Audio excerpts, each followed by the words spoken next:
Before I start with my super inspirational topic, few words about me. So I'm working now as a customer insights expert in the Boston Consulting Group based in Paris. And before it, I was for 4.5 years in Procter & Gamble in Geneva. So today I'll share with you my experience mainly from my PNG years. I was in charge of e-commerce, digital shop understanding, so I did a lot of studies in this area, but I also worked with other business questions. Before I start with this very inspirational and popular nowadays topic of consumer neuroscience research, I would like to ask you a few questions. So do you know about neuroscience research? Please sign up. Who knows? Okay. So how many of you have used neuroscience research in your projects? Okay, not so many. And in terms of, for those who used, how happy are you with this experience? So did it bring any additional value for you? Okay. Sometimes. So I see a bit of concern in the audience in terms of understanding of the value of neuroscience research, and this is exactly what I would like to address today. You're not the only one who have some concerns, and when I approached other people asking them or proposing them to do neuroscience research, I also had a lot of concerns from their side, like I already use usual qualitative and quantitative techniques, and I'm very happy with them.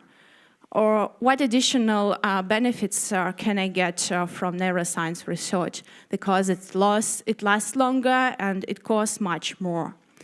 Or I saw fancy pictures, which are very popular nowadays, but I really don't get how I can communicate them to my business partners. Or, so neuroscience research sounds cool, but so what? Actually, when we should use neuroscience research, is it something very particular, or it can be utilized across a wide range of business questions? I should admit that this is the second one. So we can use neuroscience across different areas of study for different types of business questions.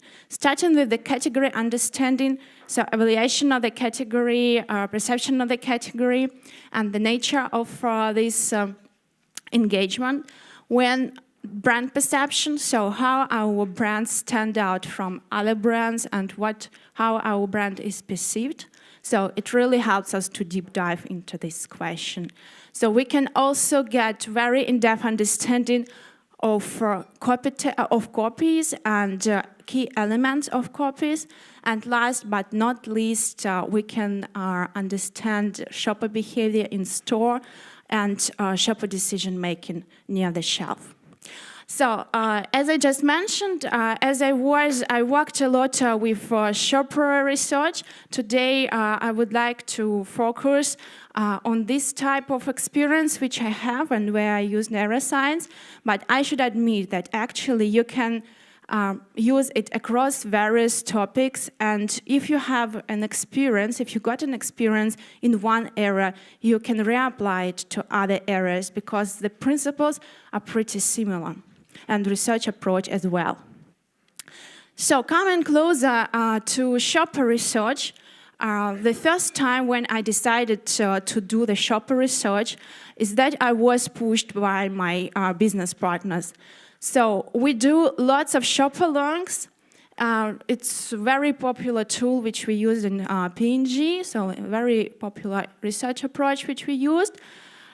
But my business partners came to me and say, okay, it was really cool, so I learned a lot. But you know, when I stayed near our shop or near the shelf, I really didn't got what's happened. So what was in the consideration set of our shopper? Why she came to this particular shelf, not to other shelves? What's happening in store? How she did browse and ended up to be here? What else did she see in this store? And then I understood that our usual shop-alongs has some limitations, and I need to bring something on top in order to answer all these questions. This is how I come to the idea to use eye tracking research. So eye tracking research for me is, if you want non-claim data, you get it here. So this is the data which is collected from the real behavior, real activation of the brain, or real perception and real gaze movement of our shoppers. So it's a holistic approach which allows us to have 360 degrees of the understanding what's really happened in store. What was in the considerations set, which brands were considered, and why shopper ended up to be near this shelf, which touch points a shopper considered in store. Oops. So I decided to do eye tracking research. I thought it's super cool, super interesting. I need just to come to my usual research agency, inspire them with my great idea to do neuroscience research, and everything would be perfect. But in reality, it was very challenging. So I understood that I need to change the approach, how I work with research agencies from the beginning to be true. The most challenging thing is that research agencies are still building their capabilities and their expertise in this area. Neuroscience developing very, very fast, and the research agencies are always learning. And it's really a joint learning curve, which we should do together with the research agency. So don't expect, when you come to research agency, don't expect that you receive the full package, you'll execute it, and you receive results. No, it's very, very different. So you need to be, to join your collaboration to do it together. What is also important is alignment of the expectations. So usually when we come to research agency, we tell, so we'd like to have this, this, and this. These are my key business questions. Here it's very different, because in neuroscience research there are a lot of possibilities, but at the same time you should know exactly what you want to get. Otherwise, you either not get what you expected to get, or you get something else. So you really need to be very clear what you want to receive afterwards. Also, in P&G, we started to use neuroscience research across different business questions several years ago. And I heard that it's used, and so there are some projects available, but near me, nobody did it before. So I really need to learn it by myself, and I started to collect information on the type of studies which we did using neuroscience research. And when gathering this previous experience, I also got engaged with the people who did these studies in order to understand how all these things worked, from research setup, research execution, and afterwards the analysis and research presentation to business partners. But it wasn't enough to be true, because I understood that something already changed. So I read very often academic papers, and I've seen there that so now more advanced approach are available. So I started also to talk to professors who do academic research in neuroscience. It's really not that usual approach, especially in P&G, because we are very overloaded by different projects, so we have very short time frame. But I decided to do it because it's really important to understand what is happening in academia, because this is the area where academia is far behind. And we, as I just mentioned, we should learn together with the research agency. As an output of it, I created an approach together with one of our key research agencies to study shopper behavior in e-commerce store. This is a short video which I used for the presentation of the research methodology for my business partners, and I would like to show a part of it. So this is...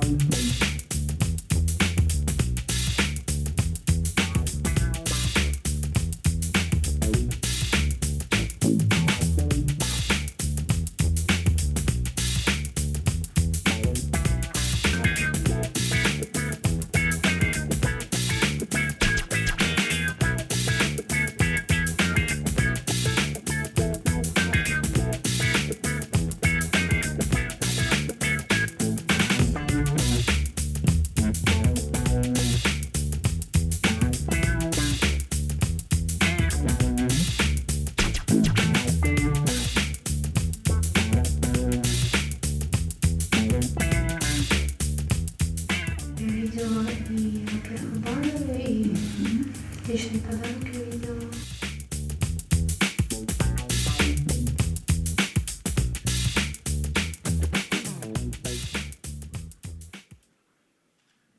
So you can see that here we showed a lot of technical details of how we did this research. So we divided it into 3 parts when it was first of all a free browsing on e-commerce site, just doing the usual purchase. When we created a special set of steps, so like shopping, purchase of a particular product or particular product category, and when we did the analysis of this particular exercise, and afterwards we had a discussion, so in a separate room, of the shopping experience. And as you see here, it's very important to show to your business partners what exactly was done, what's happened in each of the particular step of research. For sure, I involved my business partners. We visited the field. It was very inspirational for them. And I should admit that as we discussed a lot today and yesterday, we discussed it as well, how to engage business partners. Invitation to a field, especially when something interesting is happening, something fancy is happening. So everybody heard about neuroscience, but nobody knows how it looks like. So when we come to a research facility, we were super engaged. We just look at, okay, now it's happening this. Oh, it's something else happening. Oh, what is happening? And then, oh, we also do a questionnaire. Wow. So it was really kind of so many steps. We saw that it's very complicated, a lot of technical issues that might occur. So I told that this is done before because we need to ensure this, and this quality points. So this was this is an example of the output which I received after the study. I think this is this kind of picture many of you have seen. So this is the usual outcome of eye tracking research. The hot zones, so actually these zones show where the person, so their respondents looked at, and these points show where respondent clicked. But on top of this usual picture, there are a lot of additional information which we can get during research. So actually, we started with another picture. It's the analysis of the overall shopper journey in store, because we can record their mouse movement and all clicks, and it allows us to get real understanding what's happened in store.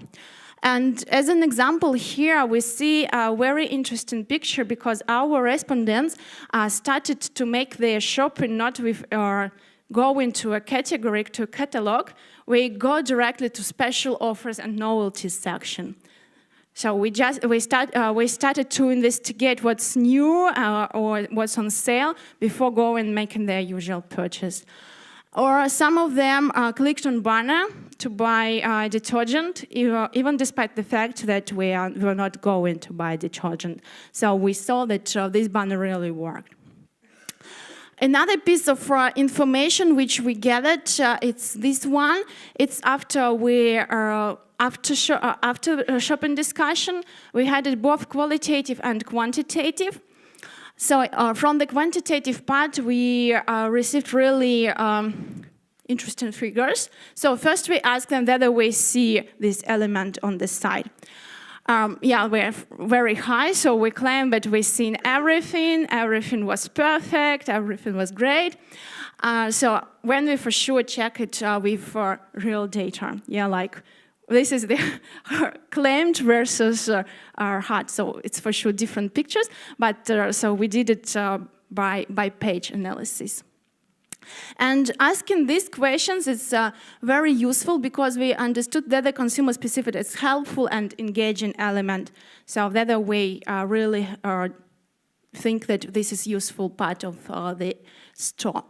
And when we have 3 more measures, hits, fix, and clicks. With clicks, everything is clear. So the difference between hit and fix, it's more about there. It was just a short time movement, gaze movement, like green areas here. And when it's becoming so darker and moving to red, it's about the gaze fixation on the particular element. So it's because it's very important to understand that it just was a click, a fast view on their particular element, or respondent gets information what was displayed there. So this part of the understanding what's happened during the shopping experience is super, super important, and we really need to pay attention to it, because it allows us to get 2 very important points. First of all, implicit associations. So what is the key association with this element, that it's helpful, engaging, that we would like to use it, or we don't want to use it if I think that this is just a push from marketers. It was, for example, something that we tested specifically for cross-selling, because cross-selling used everywhere. For us, it was like a marketing tool which allows just to drive impulse purchases. But from a shopper's perspective, it's a help which we get in order not to forget something important to buy. So this is what you can get from this after purchase discussion. Another important information which you can get, and we were looking for, is to divide 2 types of attention, top-down and bottom-up. Why it's important? Top-down attention is that attention that we have when we are going to buy a particular product. So I'm searching for a detergent, therefore I look at the detergents. Bottom-up attention allows us to understand that something stands out and respondents put their attention just because it was a beautiful picture, it was a bright color or something else. So for us as marketers, it helps to understand whether it's respondent look at it because we just were going to buy this product, or it's really attractive element which we should further drive. So after this discussion, it allows us to generate insights in general.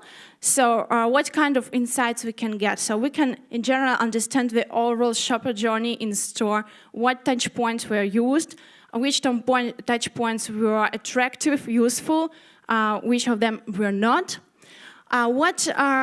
How we can drive impulse and unplanned purchases, how we can drive shopper loyalty and trial, and also how we can execute these elements of communication in store. For example, we did a special study on POSM materials for one of our shopper marketing campaigns, where we were going to understand which execution of POSM material is the most attractive for shoppers.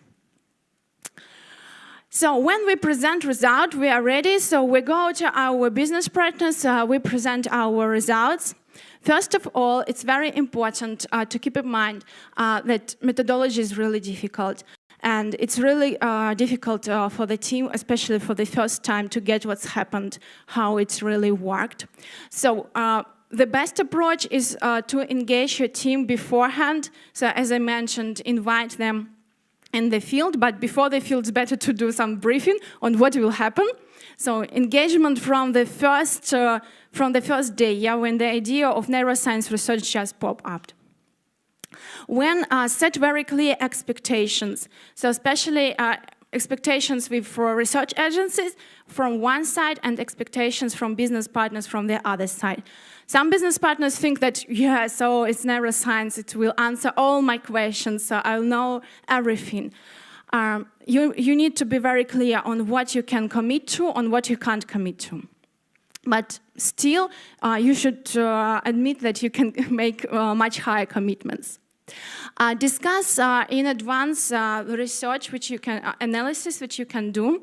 and so how you will present them. For instance, the output which I shared with you. So I told already in advance to the team, so we can do the oral analysis of the shopper journey, when we can ask them about their perception of the elements, and afterwards I'll show you the outcomes of eye tracking. Video is very important, so we discussed it these 2 days, but I would like here to say that for neuroscience, the filming of the methodology, how the field looked like, it's very important. Not only for results communication, but also communication on the methodology which we used. And for sure, create some background on the analysis, because neuroscience research is very technically advanced, so we really need to ensure that our business partners understand what's happened. And before I finish, I would like to share with you some hits of and tips from my experience. So first of all, I would like to advise you to use neuroscience across different types of business questions and research areas. So starting from category and ending up with shopper behavior understanding. So you need to align all peculiarities. So as clients, we need to align all peculiarities of research methodology, techniques, all technical points, and especially outcomes which we are going to receive in advance. For me, it was a big challenge because so as I was kind of advanced after my personal investigations of neuroscience, I thought that some analysis comes by default.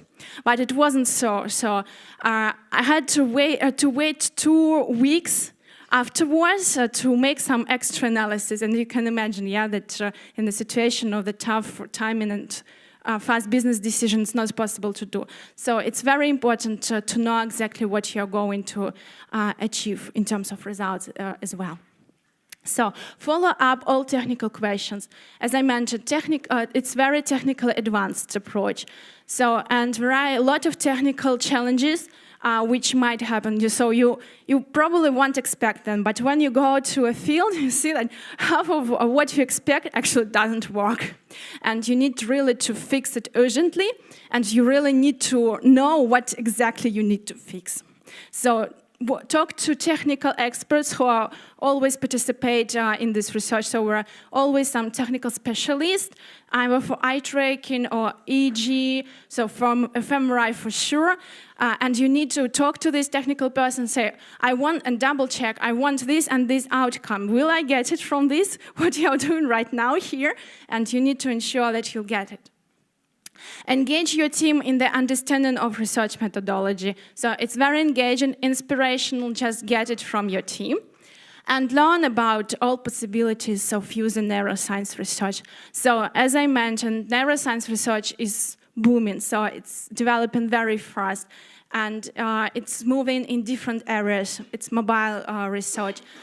So it's really very diverse, and so learning new approach in neuroscience will help you to use it more effectively. Thank you.